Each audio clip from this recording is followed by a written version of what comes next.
president saying that is phony? Becky Gerritson says this scandal is very real. Becky, what was your first reaction when you heard the use of those words, fake and phony? Well, I think it's like the captain of the Titanic calling the icebergs phony.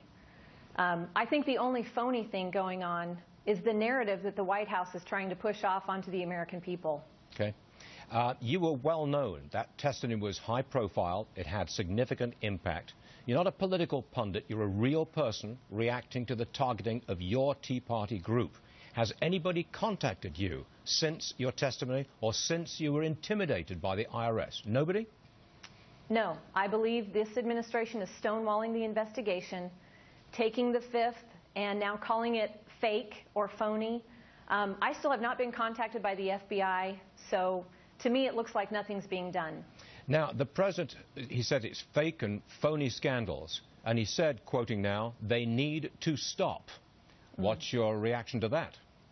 Well, can I just run through a really short timeline? Last year, when we were going through the targeting, on April 23rd, the chief counsel for the IRS met with Obama.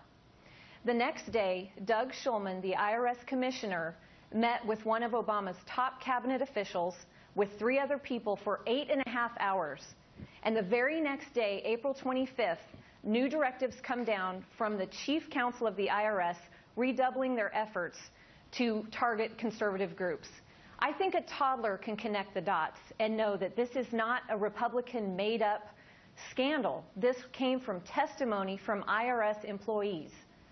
Do you think the president just wants this to go away, or do you think he's covering something up?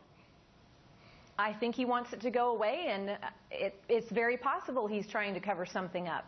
Since this started, what's your level of trust in government? Very little.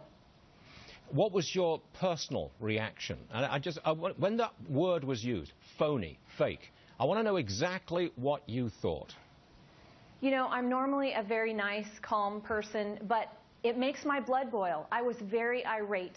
I think the American people need to understand what is happening to our country when the federal government can target citizens because of their political affiliation.